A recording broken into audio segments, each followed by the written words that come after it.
Assalamu alaikum class 6 students. I hope you all are fine. In this video I will teach you third assignment work. This is our third assignment. First work is sentences जो कि लिए गए हैं आपके chapter number 1 से the wolf children 1. Exercise C1 page number 95. Question है आपके पास, use the following verbs transitively and intransitively in sentences.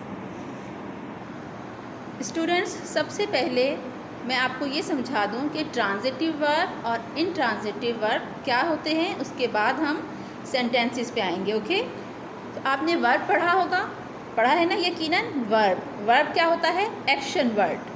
ठीक है, कोई सा भी काम जो आप करते हैं या कोई भी करता है उसे क्या कहा जाता है? उसे वर्ब कहा जाता है. ठीक है, कोई भी एक्शन वर्ड हो वो वर्ब कहलाता है. और वर्ब की 2 काइंड्स होती हैं, transitive verb and intransitive verb. Transitive verb जो होता है उसे एक ऑब्जेक्ट की ज़रूरत होती है. यानी किसी सेंटेंस में जब हम ट्रांजिटिव वर्ब यूज़ करते हैं तो उस ट्रांजिटिव वर्ब को एक ऑब्जेक्ट चाहिए होता है अपनी बात मुकम्मल करने के लिए, ताकि वो दूसरों को समझ आ सके.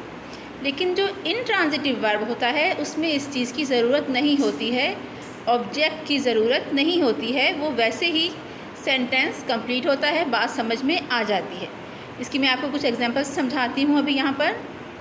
जब आप कोई सा भी सेंटेंस बनाते हैं तो आपको उसके लिए क्या चाहिए? सबसे पहले सब्जेक्ट चाहिए, एंड देन वर्ब चाहिए, एंड देन उसके बाद लास्ट में आपको ऑब्जेक्ट चाहिए होता है. ठीक है, सब्जेक्ट क्या होता है? हमारा डूअर होता है, जो काम कर रहा होता है. और वर्ब एक्शन होता है. और ऑब्जेक्ट क्या होता है? जिस चीज़ पर काम हो रहा हो उसे ऑब्जेक्ट कहते हैं. ठीक है, अब यहाँ पर देखिए 2 सेंटेंसेस लिखे हैं मैंने. फर्स्ट सेंटेंस है आई लाइक स्टोरी बुक्स. आई क्या हुआ? सब्जेक्ट है.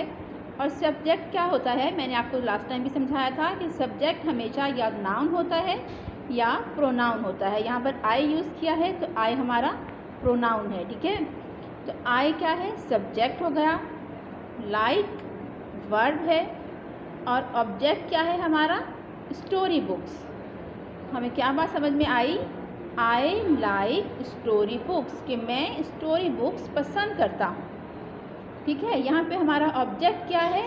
स्टोरी बुक्स हमारा ऑब्जेक्ट है.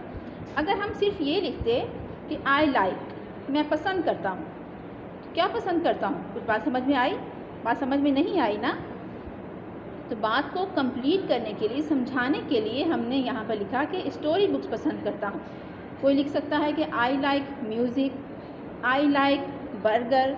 तो बात अपनी कंप्लीट करने के लिए आपको ये बताना होगा कि मैं यहाँ क्या पसंद करता हूँ. तो यहाँ पर हमारा ये जो वर्ब है लाइक, ये क्या हुआ?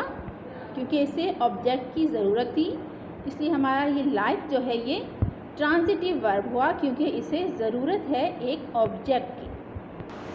ठीक है, ये देखिए ट्रांजिटिव वर्ब. ट्रांजिटिव का मैंने यहाँ टी लिख दिया है और वर्ब का वी लिख दिया है शॉर्ट करके, ताकि समझ आ जाए. Transitive verb. और स्टोरी बुक्स क्या हुआ? हमारा ऑब्जेक्ट. इसी तरह से सेकंड सेंटेंस देखिए, शी वेयर्स ग्लासेस. वो ग्लासेस पहनती है या लगाती है. ठीक है, ग्लासेस के लिए वेयर्स आता है. तो अगर हम सिर्फ ये लिखते शी वेयर्स, वो पहनती है, क्या पहनती है? कुछ समझ में आ रहा है? बिल्कुल समझ में नहीं आ रहा. तो हमने क्या लिखा? She wears glasses. या हम लिख सकते थे कि she wears blue dress, she wears कुछ भी, जैसे आप कहें स्कार्फ. ठीक है, तो यहाँ पर बात कंप्लीट करने के लिए आपको ऑब्जेक्ट की ज़रूरत है. तो ये ग्लासेस जो है ये आपका क्या हुआ? ऑब्जेक्ट हुआ. ठीक है, और वेयर्स क्या हुआ? आपका ट्रांजिटिव वर्ब. वेयर्स क्या है? वेयर्स है ट्रांजिटिव वर्ब और ग्लासेस है ऑब्जेक्ट. यानी वेयर्स को ज़रूरत है एक ऑब्जेक्ट की. इस वेयर्स को एक ऑब्जेक्ट की ज़रूरत महसूस हुई, इसलिए ये क्या हुआ? Transitive verb. ठीक है, ट्रांजिटिव वर्ब को एक ज़रूरत होती है ऑब्जेक्ट की. तो देखिए यहाँ पे दोनों सेंटेंसेस में ज़रूरत थी, उसके बगैर हमारी बात कंप्लीट नहीं हो रही थी. ठीक है, ओके, अब आते हैं हम इंट्रांजिटिव वर्ब पे। Intransitive verb does not need an object. Intransitive verb को ऑब्जेक्ट की ज़रूरत नहीं होती है, वो वैसे ही अपनी बात समझा देता है। अब यहाँ पे देखिए, शी स्माइल्ड, वो मुस्कुराई, बात पूरी हो गई कि वो मुस्कुराई, ठीक है। ही जम्प्ड, वो कूदा, उसने जंप किया, बात कंप्लीट हो गई। The baby cried loudly, baby जो है वो रोया ज़ोर से, लाउडली ज़ोर से, ठीक है। तो यहाँ पे जो लाउडली है ये ऑब्जेक्ट नहीं है, ये क्या है, हमारा एडवर्ब है, ठीक है। तो यहाँ पर जो आपके पास स्माइल्ड, जम्प्ड और क्राइड, ये 3 वर्ब आपके पास आए हैं और ये तीनों वर्ब क्या हैं, इंट्रांजिटिव वर्ब हैं ये, ठीक है। ये तीनों वर्ब आपके क्या हुए, इंट्रांजिटिव वर्ब, तीनों, smiled, jumped and cried, intransitive verb. अब यहाँ देखिए आपके पास जो एक्सरसाइज है कि आपने सेंटेंसेस बनाने हैं। एक वर्ब दिया गया है राइट्स, दूसरा है charged, rest, played, is, stopping. यहाँ पर आपको 5 वर्ब्स दिए गए हैं जिनके आपने सेंटेंसेस बनाने हैं। एक ट्रांजिटिव सेंटेंस होना चाहिए और एक इंट्रांजिटिव सेंटेंस होना चाहिए, ठीक है। Rides, this car rides smoothly, ये कार चलती है बहुत स्मूथली, यानी बहुत अच्छी तरह से। तो यहाँ पर देखिए कोई भी ऑब्जेक्ट नहीं है। कार क्या हुआ, हमारा सब्जेक्ट है, राइड्स हमारा वर्ब है, इंट्रांजिटिव वर्ब है क्योंकि स्मूथली जो है वो हमारा एडवर्ब है, वो हमारा ऑब्जेक्ट नहीं है, ठीक है। तो ये हमारा इंट्रांजिटिव सेंटेंस है। अब इसी का सेकंड सेंटेंस देखिए, did you ever ride a camel, क्या तुमने कभी कैमल की सवारी की है। तो यहाँ पर यू आपका सब्जेक्ट है, राइड आपका वर्ब है और कैमल जिस पे काम हो रहा है वो आपका ऑब्जेक्ट है। तो यहाँ पे राइड जो है वो आपका ट्रांजिटिव वर्ब है, ठीक है। अब आते हैं सेकंड वर्ब की तरफ, वो है charged. The army charged, army जो है वो चार्ज्ड है यानी एक्टिव है, उसे तैनात कर दिया गया है, यानी अब वो अपना काम करने के लिए रेडी है, intransitive verb. The army charged at the fort, यहाँ पर क्या आ गया, the army charged at the fort, यानी किले में जो है वो आर्मी चार्ज्ड है। यहाँ पर फोर्ट आपका ऑब्जेक्ट है, इसलिए चार्ज यहाँ पर ट्रांजिटिव वर्ब होगा। यहाँ पर इंट्रांजिटिव वर्ब क्योंकि यहाँ पर ऑब्जेक्ट नहीं था। जहाँ पर भी ऑब्जेक्ट आएगा वहाँ पे आपका वर्ब ट्रांजिटिव हो जाएगा। See, rest, I want to rest, मैं रेस्ट करना चाहता हूँ या चाहती हूँ। यहाँ पर रेस्ट क्या है आपका, यस, यहाँ पर रेस्ट को हमने वर्ब यूज़ किया है। यहाँ पर आपके पास 2 वर्ब आ रहे हैं, लेकिन यहाँ पर रेस्ट भी आपका जो है वो वर्ब ही है। इसके बाद हमने ऑब्जेक्ट को यूज़ नहीं किया है, ठीक है। अब हमारे पास है I want to rest on this sofa, कि मैं इस सोफ़ा पर रेस्ट करना चाहता हूँ या चाहती हूँ। तो सोफ़ा क्या हुआ, आपका ऑब्जेक्ट हुआ, इसलिए रेस्ट आपका ट्रांजिटिव वर्ब है। D, played, the children played, बच्चे खेले, बच्चे खेले, ठीक है, बात पूरी हो गई। तो यहाँ पे प्लेड क्या हुआ आपका इंट्रांजिटिव वर्ब। अब यहाँ पे सेकंड वाला क्या है, द चिल्ड्रन प्लेड फुटबॉल, बच्चे क्या खेले, फुटबॉल खेले। तो यहाँ पे प्लेड के आगे ऑब्जेक्ट है तो हमारा प्लेड ट्रांजिटिव वर्ब हो गया।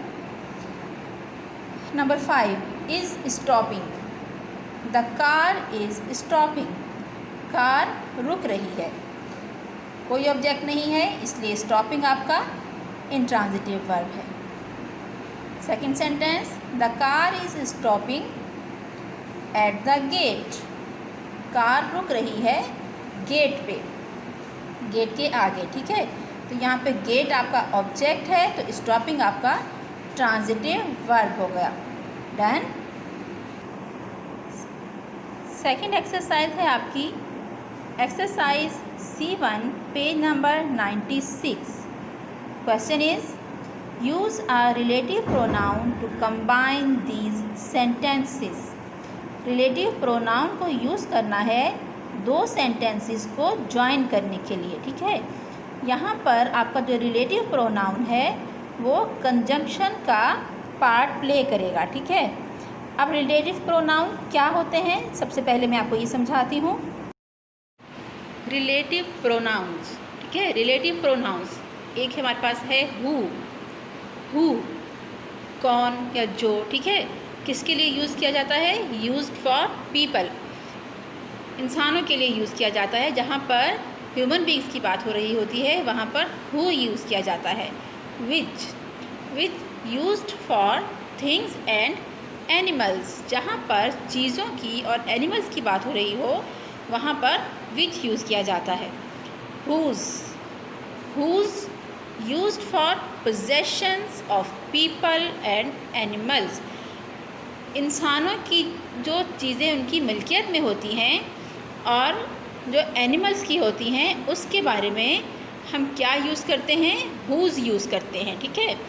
और अब है हमारे पास होम जो है वो भी पीपल के लिए यूज़ होता है, यानी ह्यूमन बींग्स के लिए यूज़ होता है।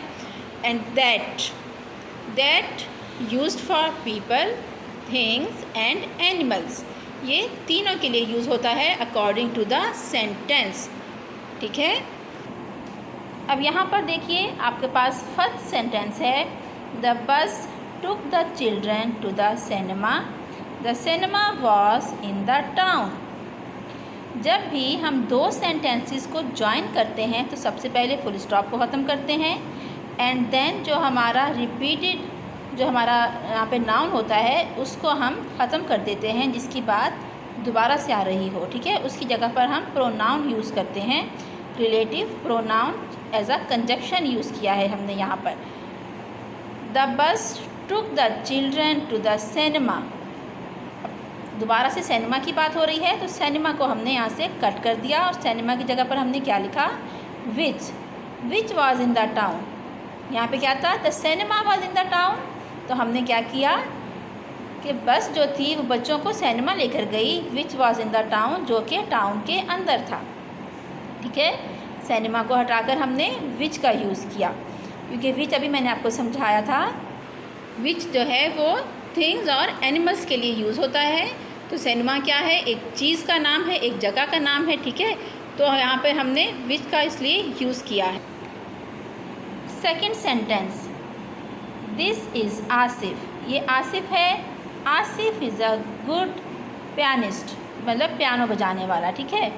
तो हमने यहाँ पर देखिए आसिफ का 2 दफ़ा जिक्र हो रहा है यहाँ पर, तो हमने एक आसिफ को यहाँ से रिमूव करना है और फुल स्टॉप को भी हमने रिमूव करना है और उसकी जगह पर हमने रिलेटिव प्रोनाउन का यूज़ करना है। Okay, done. अब हम आंसर क्या इसका बनाएंगे? दिस इज़ आसिफ, ये आसिफ है।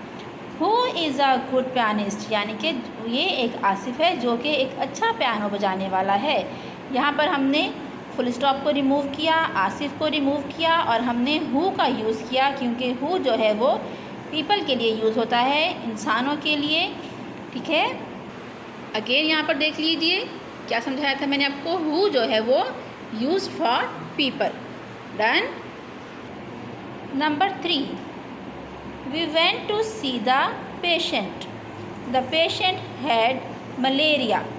हम पेशेंट को देखने के लिए गए थे, तो जो वो पेशेंट जिसको मलेरिया था, मलेरिया एक डिज़ीज़ है, तो जिस पेशेंट को हम देखने के लिए गए थे उसे मलेरिया था। यहाँ पर पेशेंट का 2 दफ़ा जिक्र हो रहा है, ठीक है। एक दफ़ा यहाँ पेशेंट, एक दफ़ा यहाँ पेशेंट।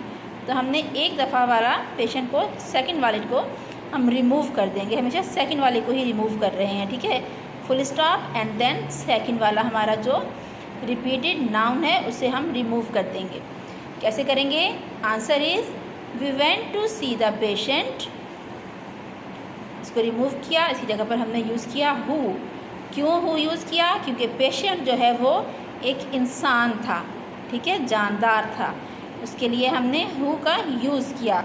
जैसे यहाँ पर हमने आसिफ एक इंसान था, उसके लिए हु का यूज़ किया। इसी तरह से पेशेंट एक इंसान था, उसके लिए भी हमने हु का यूज़ किया।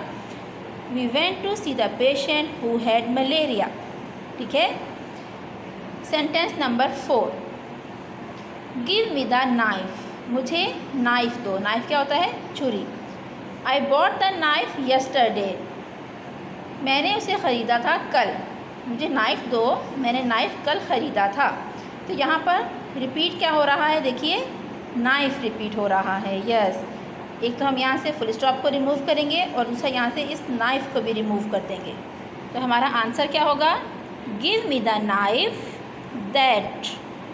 हमने क्या यूज़ किया, रिलेटिव प्रोनाउन दैट यूज़ किया, क्योंकि दैट किसके लिए यूज़ होता है, पीपल, थिंग्स एंड एनिमल्स के लिए, तीनों के लिए यूज़ होता है। लेकिन यहाँ पर हमने किस चीज़ को रिमूव कर रहे हैं, नाइफ़ के को रिमूव कर रहे हैं। नाइफ़ का जिक्र हो रहा है और नाइफ़ एक थिंग है, एक चीज़ है, ठीक है।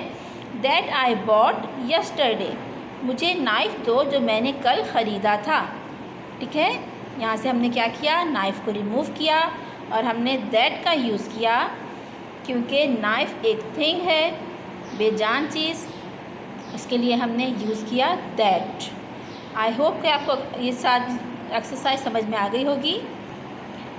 अपनी लैंग्वेज कॉपी में द वुल्फ चिल्ड्रन 1 चैप्टर की टाइटल पेज बनाइए और उसकी एक्सरसाइज का नाम लिखिए। देन फर्स्ट वर्क आपका ये वर्ब और उसके सेंटेंसेस हैं। उसके बाद नेक्स्ट पेज पर आइए, अगेन एक्सरसाइज का नाम लिखिए एंड देन आप ये उसकी एक्सरसाइज कीजिए। ओके, टेक केयर स्टूडेंट्स, अल्लाह हाफिज़।